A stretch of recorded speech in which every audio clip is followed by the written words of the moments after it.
A Daiane e eu temos um recadinho para dar para você aqui no Leitura de Ouvido. Temos muitas ideias para modernizar o podcast, mas para isso a gente precisa da sua ajuda. E o caminho é o financiamento coletivo. Então entre em apoia.se/leitura de ouvido que você pode participar do nosso financiamento contínuo lá mensal. Assim você vai apoiar muito a literatura e o nosso trabalho que a gente ama fazer. E tem também algumas recompensas para quem estiver com a gente mensalmente neste apoio. O Leitura de Ouvido é feito por nós dois apenas, né? Então é um trabalho muito árduo que a gente coloca muito tempo e dedicação em cima. E com seu apoio a gente vai poder continuar e ainda melhorar o nosso podcast. Entra em apoia.se/leitura de ouvido e vem com a gente para essa jornada de herói.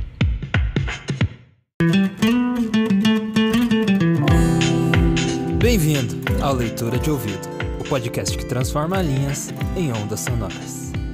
O episódio de hoje é sobre alguém que eu tenho certeza que você conhece, um malandro brasileiro. Se divirta com esse incrível conto de Lima Barreto. Boa leitura!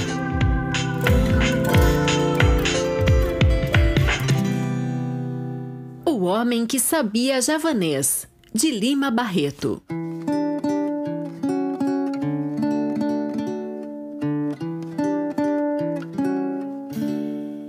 Em uma confeitaria, certa vez, ao meu amigo Castro contava eu as partidas que havia pregado, as convicções e as respeitabilidades para poder viver. Houve mesmo uma dada ocasião, quando estive em Manaus, em que fui obrigado a esconder a minha qualidade de bacharel para mais confiança obter dos clientes que afluíam ao meu escritório de feiticeiro e adivinho. Contava eu isso. O meu amigo ouvia-me calado, embevecido, gostando daquele meu Gil Blas vívido, até que, em uma pausa da conversa, ao esgotarmos os copos, observou a esmo: "Tens levado uma vida bem engraçada, Castelo." Só assim se pode viver. Isto de uma ocupação única, sair de casa a certas horas, voltar a outras, aborrece, não achas? Não sei como me tenho aguentado lá, no consulado.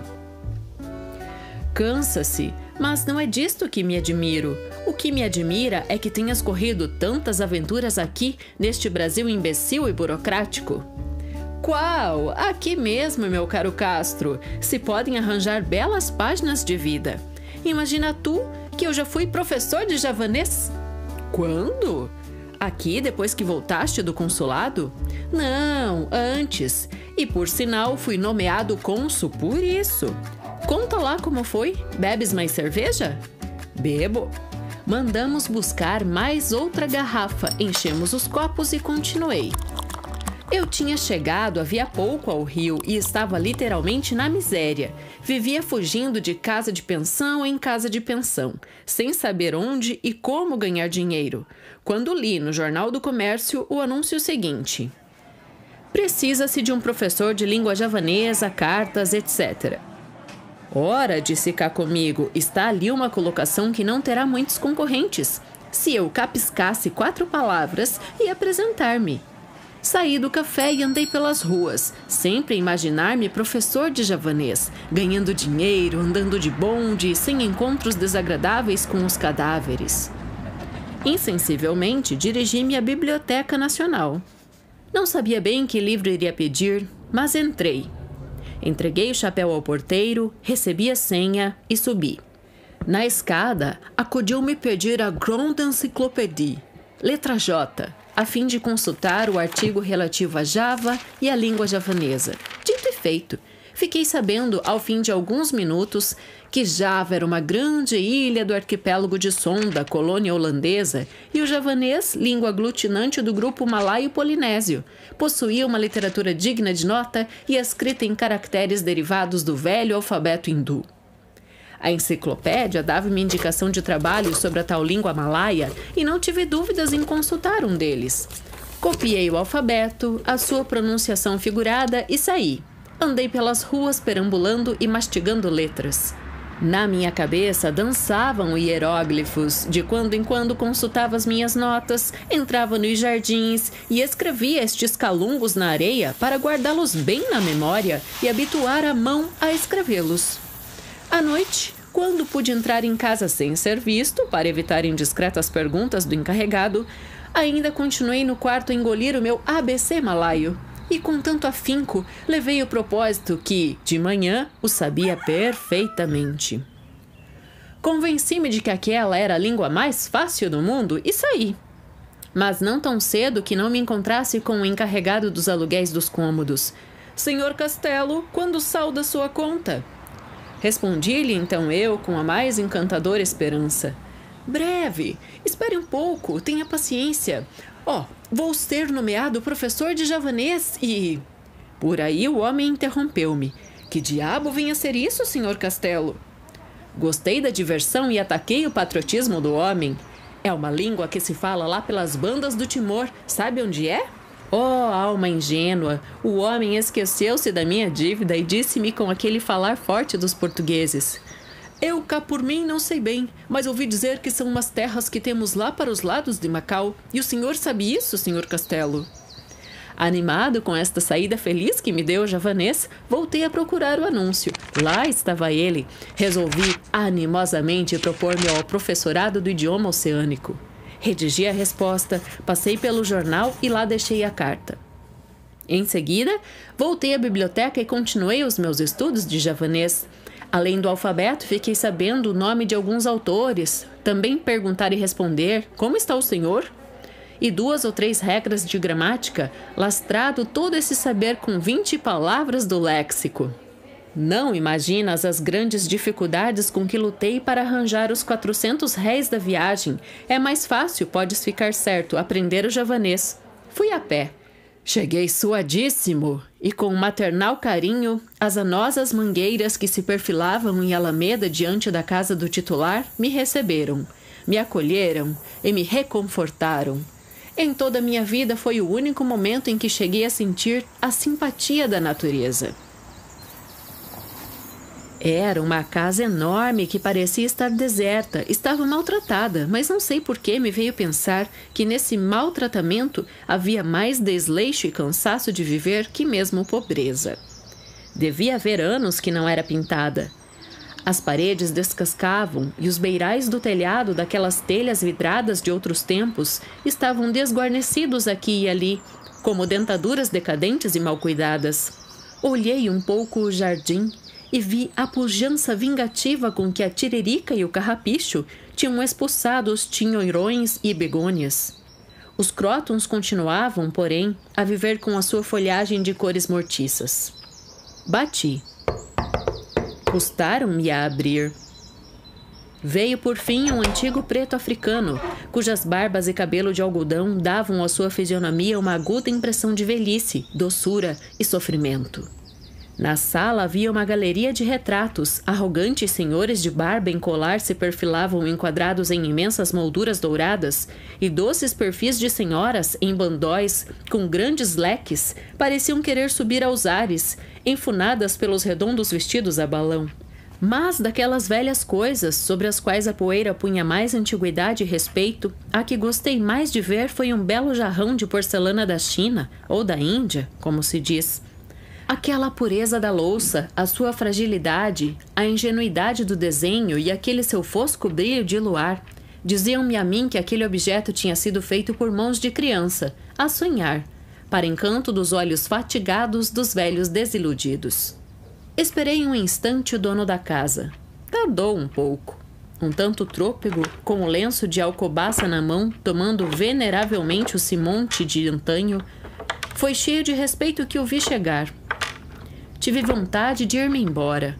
Mesmo se não fosse ele o discípulo, era sempre um crime mistificar aquele ancião, cuja velhice trazia à tona do meu pensamento alguma coisa de augusto, de sagrado. Hesitei, mas fiquei.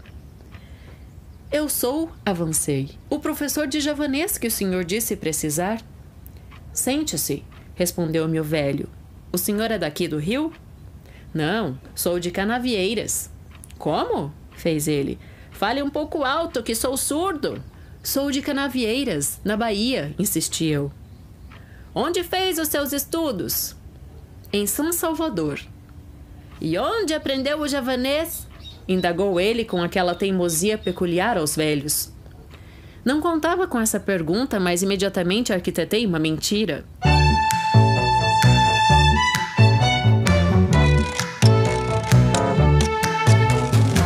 ele que meu pai era javanês, tripulante de um navio mercante, viera ter a Bahia, estabelecera-se nas proximidades de Canavieiras como pescador, casara, prosperara e fora com ele que aprendi javanês. E ele acreditou? E o físico? Perguntou meu amigo que até então me ouvira calado. Não sou, objetei, lá muito diferente de um javanês. Estes meus cabelos corridos, duros e grossos, e a minha pele basanê podem dar-me muito bem o aspecto de um mestiço de malaio. Tu sabes bem que entre nós há de tudo, índios malaios, taitianos, malgaches, guanchos, até godos. É uma corpaçaria de raças e tipos para fazer inveja ao mundo inteiro. Bem, fez meu amigo, continua.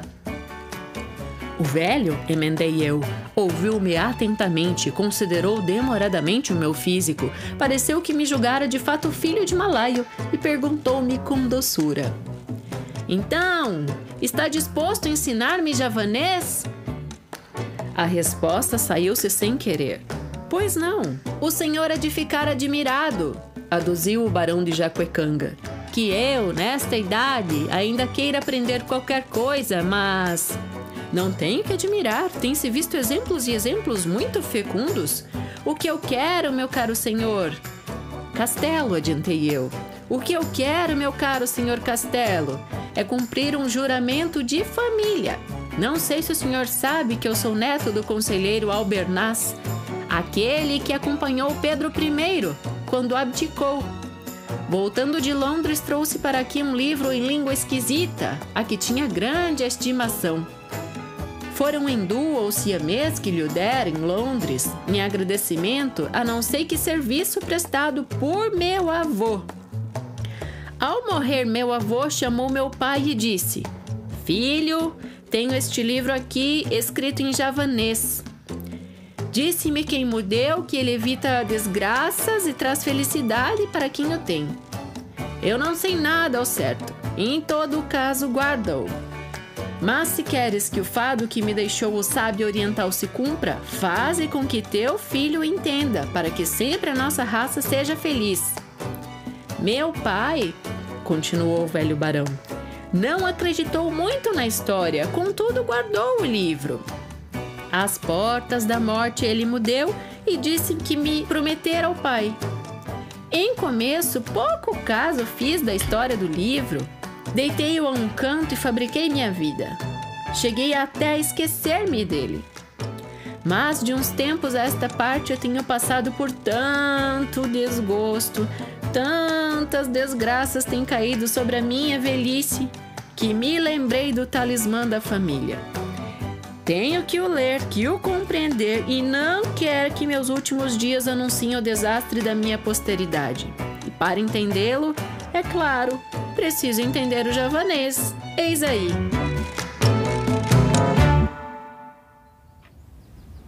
Calou-se, e notei que os olhos do velho se tinham orvalhado. Enxugou discretamente os olhos e perguntou-me se queria ver o tal livro. Respondi-lhe que sim. Chamou o criado, deu-lhe as instruções e explicou-me que perdera todos os filhos e sobrinhos, só lhe restando uma filha casada, cuja prole, porém, estava reduzida a um filho, débil de corpo e de saúde frágil e oscilante. Veio o livro. Era um velho calhamaço, um enquarto antigo, encadernado em couro, impresso em grandes letras, em um papel amarelado e grosso. Faltava folha de rosto e por isso não se podia ler a data da impressão. Tinha umas páginas de prefácio escritas em inglês, onde li que se tratava das histórias do príncipe Calunga, escritor javanês de muito mérito. Logo informei disso o velho barão, que não percebendo que eu tinha chegado aí pelo inglês, ficou tendo em alta consideração o meu saber malaio. Estive ainda folheando o cartapácio, a laia de quem sabe magistralmente aquela espécie de vasconço, até que afinal contratamos as condições de preço e de hora, comprometendo-me a fazer com que ele lesse o tal alfarrábio antes de 1 ano. Dentro em pouco dava a minha primeira lição, mas o velho não foi tão diligente quanto eu. Não conseguia aprender a distinguir e a escrever nem sequer 4 letras. Enfim, com metade do alfabeto levamos um mês e o senhor barão de Jacuecanga não ficou lá muito senhor da matéria, aprendia e desaprendia. A filha e o genro, penso que até aí nada sabiam da história do livro. Vieram a ter notícias do estudo do velho, não se incomodaram, acharam graça e julgaram a coisa boa para distraí-lo. Mas com que tu vais ficar assombrado, meu caro Castro? É com a admiração que o genro ficou tendo pelo professor de javanês. Que coisa única! Ele não se cansava de repetir. É um assombro, tão moço! Se eu soubesse isso, onde estava? O marido de Dona Maria da Glória, assim se chamava a filha do barão, era desembargador, homem relacionado e poderoso, mas não se pejava em mostrar diante de todo o mundo a sua admiração pelo meu javanês. Por outro lado, o barão estava contentíssimo. Ao fim de 2 meses, desistira da aprendizagem e pedira-me que lhe traduzisse, um dia sim, outro não, um trecho do livro encantado. Bastava entendê-lo, disse-me ele. Nada se opunha que outrem o traduzisse e ele ouvisse. Assim, evitava a fadiga do estudo e cumpria o encargo. Sabes bem que até hoje nada sei de javanês, mas compus umas histórias bem tolas e impingi-as ao velhote como sendo um crônico. Como ele ouvia aquelas bobagens! Ficava estático como se estivesse a ouvir palavras de um anjo, e eu crescia aos seus olhos. Fez-me morar em sua casa, enchia-me de presentes, aumentava-me ordenado, passava, enfim, uma vida regalada. Contribuiu muito para isso o fato de vir ele a receber uma herança de um parente seu esquecido que vivia em Portugal. O bom velho atribuiu a coisa ao meu javanês e eu estive quase a crê-lo também. Fui perdendo os remorsos. Mas, em todo caso, sempre tive medo que me aparecesse pela frente alguém que soubesse o tal patuá malaio. E esse meu temor foi grande quando o doce barão me mandou com uma carta do Visconde de Caruru para que fizesse entrar na diplomacia.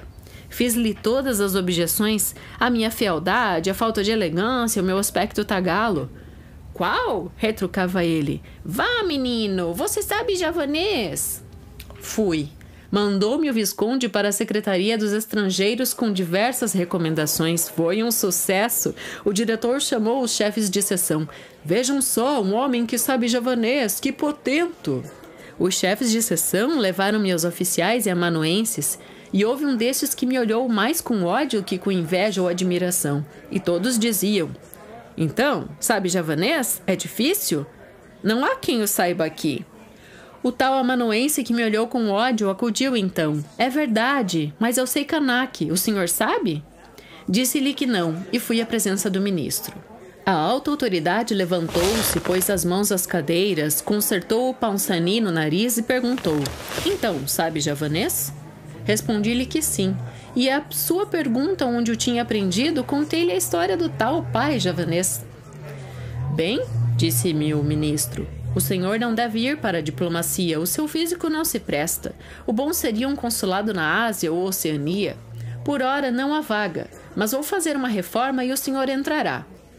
De hoje em diante, porém, fica adido ao meu ministério e quero que, para o ano, parta para Bali, onde vai representar o Brasil no Congresso de Linguística. Estude, leia o Hovelack e Max Miller e outros. Imagina tudo que eu até aí nada sabia de javanês, mas estava empregado e iria representar o Brasil em um congresso de sábios. O velho barão veio a morrer. Passou o livro ao genro para que o fizesse chegar ao neto quando tivesse a idade conveniente e fez-me uma deixa no testamento. Pus-me com afã no estudo das línguas malaio-polinésias, mas não havia meio.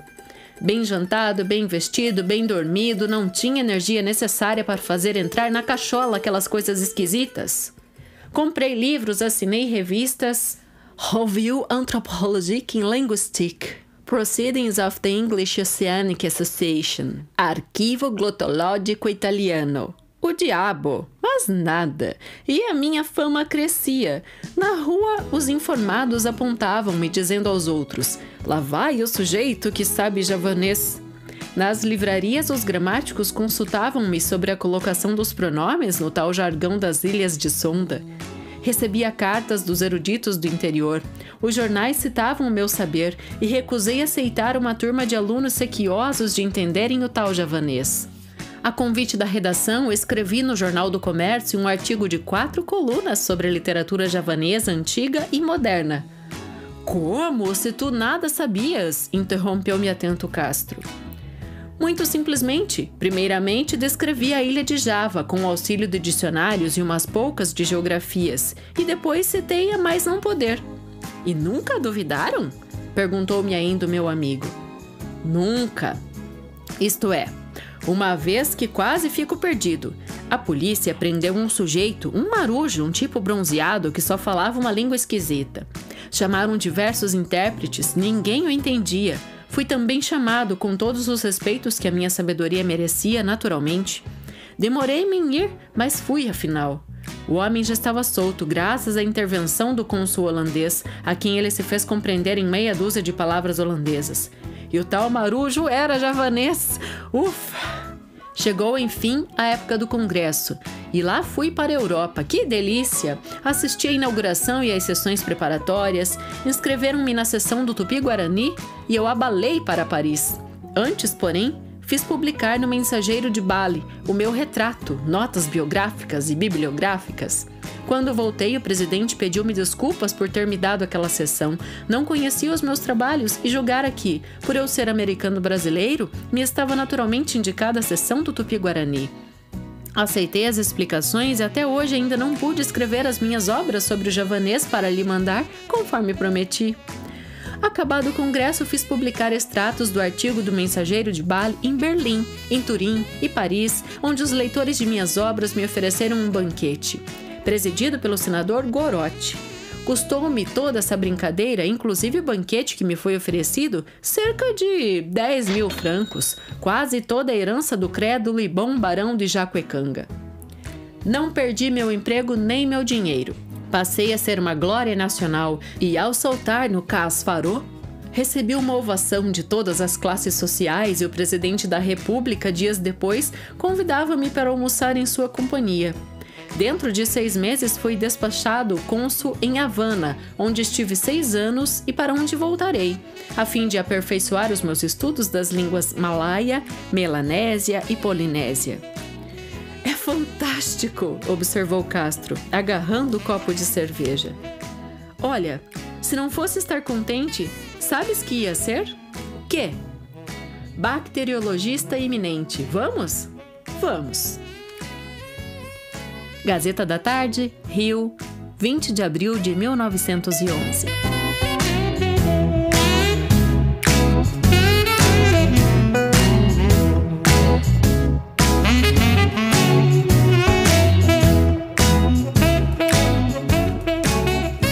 Chegamos ao fim da leitura de ouvido. Obrigado por nos acompanhar até agora e esperamos que você tenha gostado. Se você gostou desse podcast, vai ajudar muito se você compartilhar ele com alguma pessoa que também gosta de leitura como você. E a gente te vê na próxima leitura. O podcast é produzido por mim, Lucas Piasecki, e também produzido e narrado por Daiana Pasquim. Essa foi uma produção da Roca Studios.